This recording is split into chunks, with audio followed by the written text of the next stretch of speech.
fiery horse with the speed of light, a cloud of dust, and a hearty hi-yo silver, the Lone Ranger.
With his faithful Indian companion Tonto, the daring and resourceful masked rider of the plains led the fight for law and order in the early western United States. Nowhere in the pages of history can one find a greater champion of justice. Return with us now to those thrilling days of yesteryear. From out of the past come the thundering hoofbeats of the great horse Silver. The Lone Ranger rides again. Come on, Silver. Let's go, big fellow. Hi-yo, Silver! Away!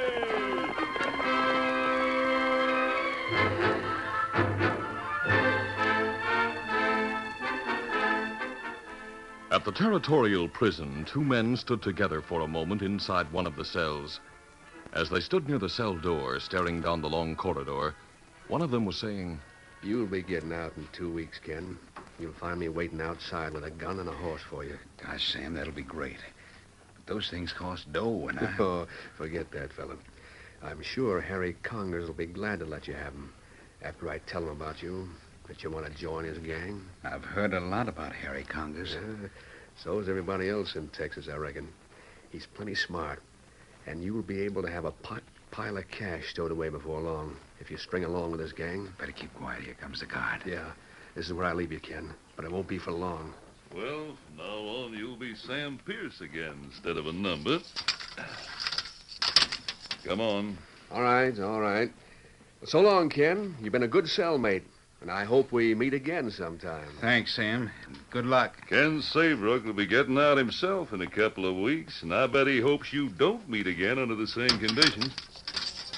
Let's get going, Pierce.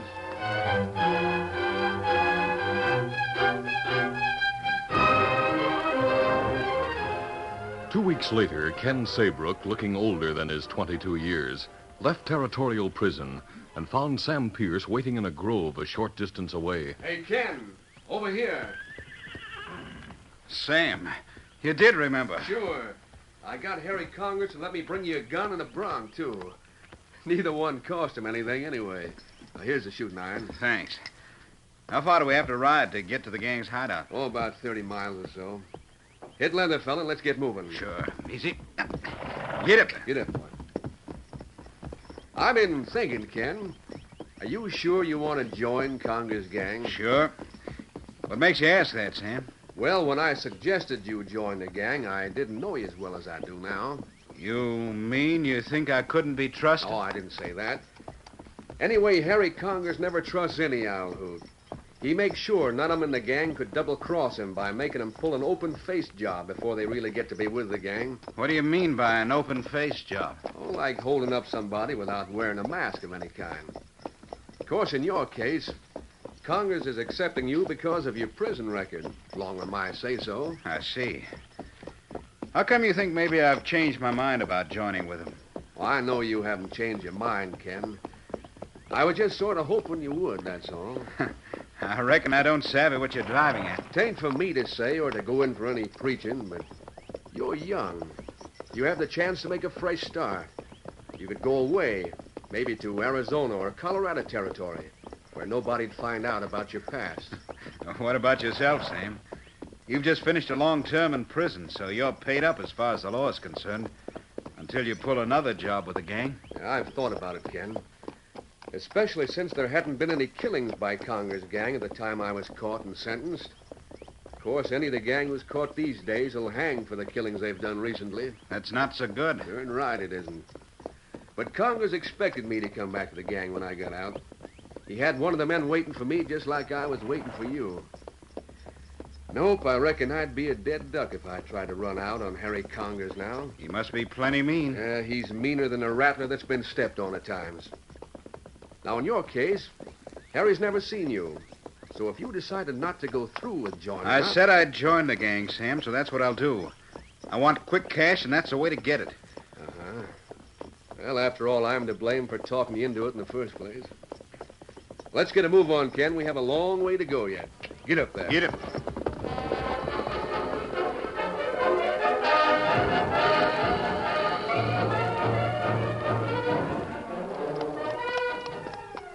After an uneventful trip, Ken and his former cellmate followed a narrow, rocky trail down into a secluded hollow. Large boulders bordered the trail. Suddenly, a horseman with ready gun moved out from behind one of them. Stop where you are. Oh, there. Oh. Ho there. Ho. Easy there. Ho. Hi, Sid.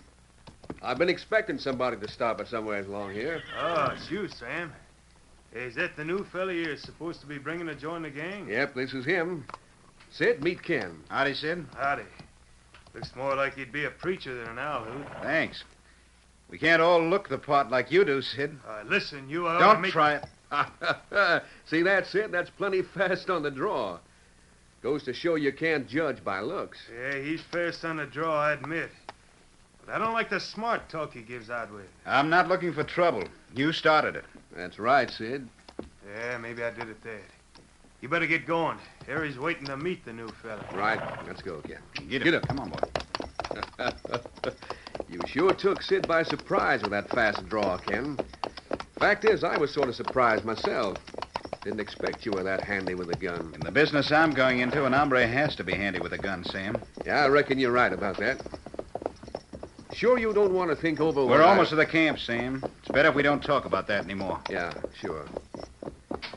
Congers has his headquarters in that shack just ahead there. In a couple of minutes, you'll be right in there talking to him. I'm anxious to meet the outlaw leader I've heard so much about. Uh-huh. Well, here we are. Oh, there. Oh, boy. Steady. Now, let's go in. I'm ready. Music. Come on. Howdy, Sam. I figure this must be that hombre Ken you told me about. Yep, this is Ken Saybrook, Harry. Hi, Congers. I've heard a lot about you. I've sure been anxious to come here to meet you. Yeah? Sam told me you wanted to join my gang, but I sort of figured you were older than you are. What difference does it make? None. None at all, now. What were you sent to prison for, Saybrook? I held up the express office in Hallville, a town up near the New Mexico border. A couple of Texas Rangers trailed me and caught up with me. Must have been your first job. It was. You didn't play it smart. Better to start off with a well-organized gang like mine. I reckon so. Yeah, Sam will show you what a bunk, Saybrook. Get some grub and some rest. I'll see you later. All right. Come on, Ken. I'll show you where to bunk.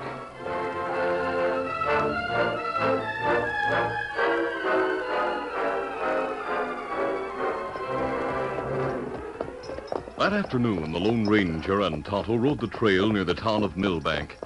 The Lone Ranger was talking as they moved leisurely along. The last news of Harry Congers and his gang came from down this way, Tonto. You think Congers' gang still in territory near Millbank, Kimasabi? That's what we're here to find out. That gang must be stopped. I heard the Texas Rangers consider it to be the most vicious gang in the Southwest Territory. Them rob, kill many people. When Congers and his gang are caught, Every one of them will hang. We'll spend a few days camped in this territory, Tonto. I want to be sure that gang doesn't have its hideout near Millbank before we look elsewhere. Let's find a campsite before sunset. Come on, Silver. Come up, Scout.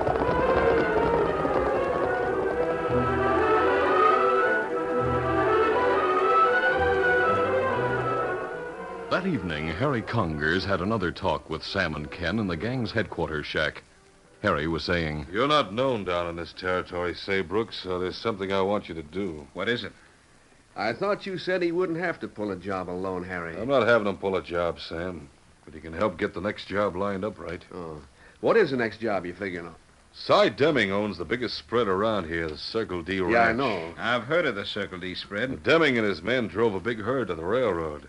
He'll get paid off in cash, and he'll bring it back with him. You wouldn't have a chance of waylaying him with all of his cowpokes riding back with him. I'm not that stupid, Sam. What I want Saybrook to do is to ride over to the Circle D like he's a stranger asking his way or wanting water or something. Then what? I want to find out when old Deming is expected back. I understand he drove about 1,000 head of longhorns. At $15 or $20 a head, that'll come to a nice pile of dough. Yeah, it would, but like I said... Now, listen. The bank in town isn't a large one. If I know when Deming will be back, I'll know he'll put that money in the bank. Then we'll rob the bank, grabbing that cash and all the rest we can lay our mitts on.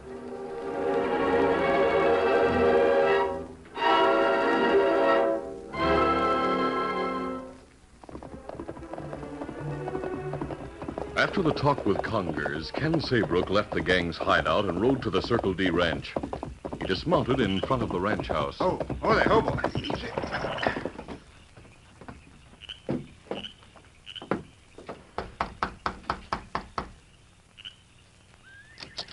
Good evening, ma'am. Good evening. What is it you want? I'm a stranger in this territory, and I'd like to get some information if you don't mind. Won't you step inside a moment? Don't mind if I do, thanks. Now, what is it you want to know? Am I on the right trail to Millbank, Miss... I'm Mary Deming. Yes, the trail out there does lead to Millbank. Have you come far? Quite a distance, Miss Deming. I came up this way to take on a new job. Oh, I see. For a moment, I wondered if you were looking for work. Dad's away right now, but he did say he could use some more help before he left. I've heard of the Circle D spread. Saw the shingle out at the entrance with your brand on it. Why, I didn't know our ranch was so well known. Oh, but it is. Must be a fine place to work. Everyone seems satisfied here, anyway. Maybe I might decide to make a change after I've tried the job I'm going to. When do you expect your father to come back? Dad went with some of the men on a cattle drive to the railroad. He expects to get back sometime tomorrow. Tomorrow, huh? Yes. Oh, I'm not very hospitable to a stranger. Won't you sit down and I'll have the cook bring something to eat? If you've been traveling all day, you must be starved. Gosh, Miss Deming, that's mighty nice of you to think of that, but... Well, I stopped at a place a few miles from here, and the folks there gave me food. Thanks just the same. Well, when you come back for that job with Dad, I'll expect you to eat with us, so you be sure you're hungry. Oh, but I didn't say I was definitely coming back. Well, I said if the job I was going to didn't pan out, I'm sure you'd like working here better, Mr. Saybrook. Ken Saybrook. I like that name, Ken. Gosh, do you? Oh, by golly, when your father does get back, well, maybe I'll see you again. I have to leave now. All right. Goodbye, Miss Deming. Goodbye, Ken. Great day. I didn't expect to run into a fine girl like that. I wouldn't mind it. No. Have to go through with it. Have to stay with Harry Congers' gang. Easy, boy. Get up.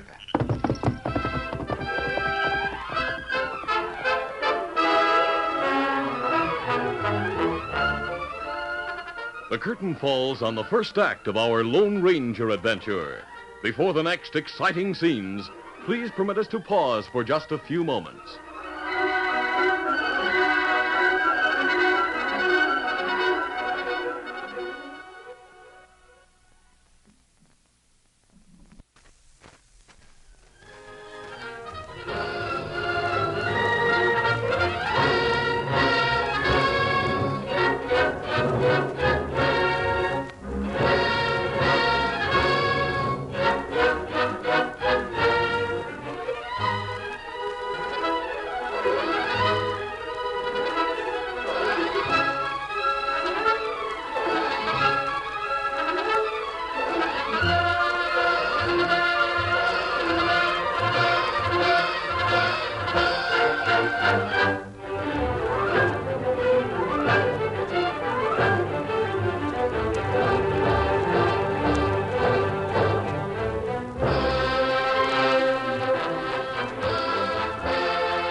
Now to continue.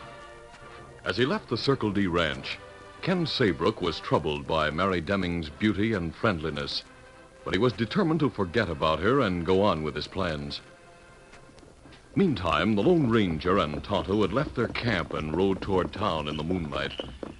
They were following the trail along the boundary of the Circle D spread, and as they rounded a bend, they came face to face with Ken Saybrook. The three men simultaneously reined to a stop. Masked man and an Indian. No need to draw your gun. We're not outlaws. That's right. I'm riding on, and you better not try to stop me. We have no intention of stopping you. Someone else may be watching us right now, so you'd better be careful. If you try to trail me, you may run into something you don't expect. Get up there. He's not savvy, Kimasabi. It's easy for us to shoot him as him rode way. Yes, I know. Let's ride on. Come on, Silver. Get him up, Scout. Why you think him talk and act like that? I sensed something behind it all, Tonto. He knew we could have shot him, yet he rode on without looking back. That's right. What he said about someone else watching gave me the idea he might have thought he was followed. But we not see anyone else. I have a feeling he knew who we are. What he said about not trailing him or we'd run into something we didn't expect struck me as a hint that he wanted us to follow him. Me think you're right, Kimasabi. Me think him know us. That only reason him act that way and take chance. We'll turn around and go back, Tonto. Fella. We maybe trail, fella? When someone threatens me to keep me from doing something, there's usually a big reason behind it. We'll try to pick up that man's trail. Come on, Silver. Come up, Scout.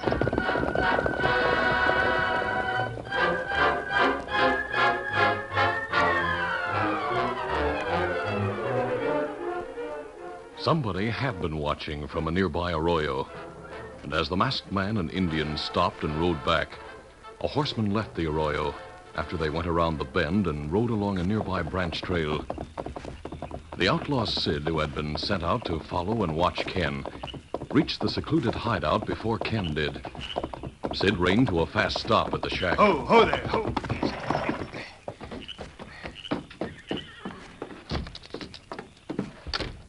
What's the hurry, Sid? Find out something about the new fella? Yeah, I trailed him like you said, Harry. He went to the Circle D, and he came out and started back by the regular trail. I rode in the arroyo to keep out of sight. Yeah, where is he now? What happened? He's coming. He should be here almost any minute. I took a shortcut back. On the trail, he met two hombres. One of them was masked. The other was an Indian. Moon was bright enough for me to see him clearly. Well, what of it? Saybrook got scared, looked like. He threatened him with his gun. And he said something about they better not try anything. Or follow him or they'd run into trouble. And he rode past him and headed for here. Yeah, he's lucky they didn't blast him. Sure. But I know why they didn't, Harry. They must have got suspicious, so they turned around and started to trail him. You see, that masked hombre is the one you've been warned about. Lone Ranger? Yeah, I'm sure of it. They were talking loud. I heard him say he wasn't an outlaw. And when he started his horse, he called him Silver. And that horse was a big white stallion. I can't figure why they got suspicious of Saybrook. Because he acted so scared, I reckon. Anyway, I saw him turn around and start following him. Yeah, well, maybe it's a good thing they did. Go up the trail and tell Wes not to stop him. I'll get the others here. In fact, you better have Wes come here to the shack, too. What are you going to do? Let Ken Saybrook be the bait to bring him here to the shack. Then we'll jump that masked man and Indian once they're inside. Now get going.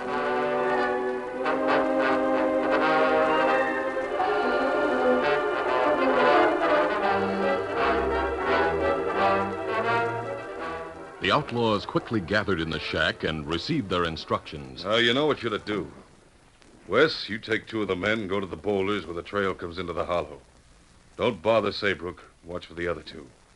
They'll probably dismount and try to sneak down to the shack on foot. Get the drop on them and bring them in here. All right, boss. I'll take Joe and Dave with me. Let's go, fellas. What are you going to do after you get them inside here? Give them each a bullet and bury them 6 feet under. That new fella Saybrook doesn't know the favor he's doing us the first night he's with us. Now all we have to do is wait. He should be coming any minute. Well, there's Ken now. Wait till he finds out what Sid told you. Hi, Congers. Hi, Sam. How'd you make out, Saybrook? All right. Found out Deming's expected sometime tomorrow. Anything happen on the way back, Ken? Yeah. I thought I was going to have a run-in with a couple of hombres that looked like owl hoots. But I bluffed them and got away all right. Well, good for you, Saybrook. Sit down. We'll all talk about that bank job.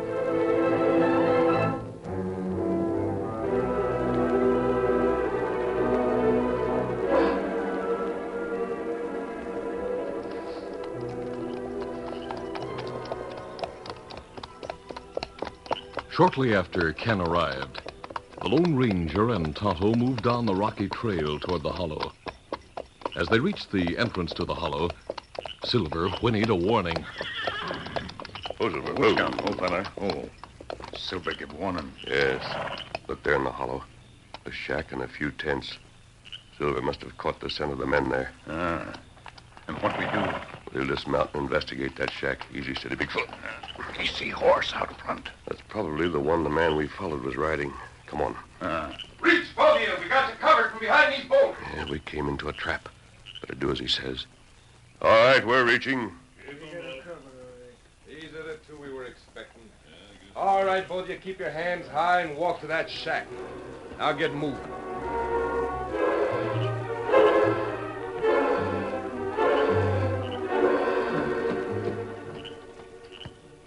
The boss is all ready to receive both of you. Nice of you to let one of our boys lead you here. Fella around trail trick us, look like. We asked for it. Go on. Inside. Well, look who's here. Boys, you all heard of the masked man and Indian who've been on our trail. You must be Harry Congers. Right. We know you. We're 7-2, mister, so you don't have a chance. I've sure heard a lot about that hombre. Haven't we all? Now I'll take your guns and then unmask you, mister. After that, we're going to let you run out the door, both of you. We'll have two good targets for a little practicing. Wes, you and the other two get around in front of them. I got them covered with my gun. Right, boss. As Wes and the other two stepped around the Lone Ranger and Tonto and joined the others, Ken and Sam nonchalantly moved one to each side of the shack. Then they suddenly drew their guns. Ken spoke. Don't anybody move. Hey, Sam and I got you covered. what's the idea? As Harry turned momentarily to look in amazement at Ken, the Lone Ranger and Tonto grabbed their guns. Now we're 4-5, Congers. We seem to have found friends here. Sam, what the devil goes on? Why have you... It's Ken's idea, and I'm with him, Harry.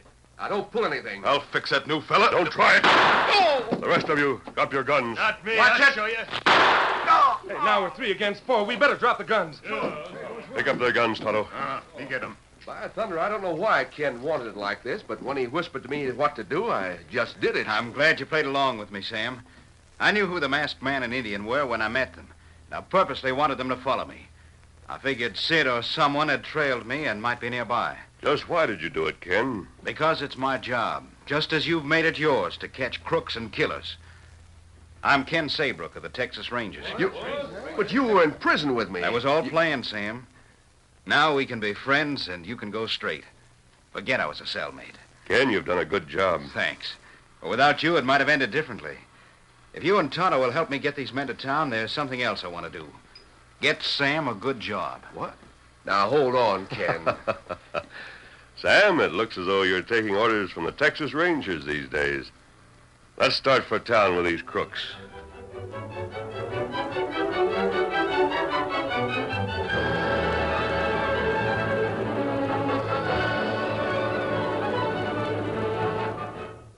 The following day, Ken, Sam, the Lone Ranger, and Tonto stopped at the entrance to the Circle D Ranch.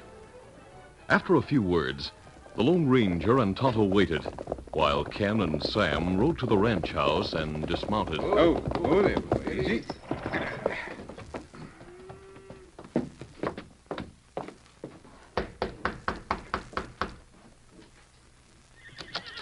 Well, what do you want, young fella? Dad, that's the young man I told you about. Oh, it is it? I understand you might need a good ranch hand, Mr. Deming. Of course he does.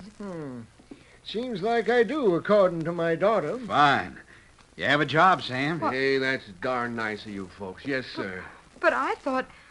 Well, Mr. Saybrook, Ken, I thought you... Oh, I have a good job. You see my badge? Texas Ranger. Well, what do you know? Yep, and a darned good one. He and his friends, that masked man and Indian waiting out there, caught the Congers gang last night and saved your cattle money to boot. I don't understand all this. Well, they figured on robbing the town bank tonight. Who, that masked man and Indian? No, the Congers gang. Why didn't you tell me last night, Ken, that you... Well, I did think you wanted the job here. Well, looks like you'll have to get along with this old codger. What's his name? Name's Sam, and I'm not an old codger, mister. Sam's a fine man, Mr. Deming. I know he'll make good. But that masked man out there, what is all this anyway? I'll be back later to explain it all more fully, if Mary doesn't mind. Oh, then you'll come for dinner? I sure would like to, Mary. I'll ride a ways with my friends, and I'll come back. Yeah. Looks like your friends are getting ready to ride away now. They're waving their hats at us. Well, that means they think Ken ought to stay right here while he's got the chance. Yep, that masked man's sure smart to the ways of the world. At least he seems to understand what Ken should do better than Ken does himself. Who is that masked man, anyway? He's an hombre every Texas Ranger hopes to be like someday, Mary. He's the Lone Ranger.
This is a feature of the Lone Ranger Incorporated, created by George W. Trendle, produced by Trendle Campbell Enterprises, directed by Charles D. Livingston, and edited by Fran Stryker. The part of the Lone Ranger is played by Brace Beamer.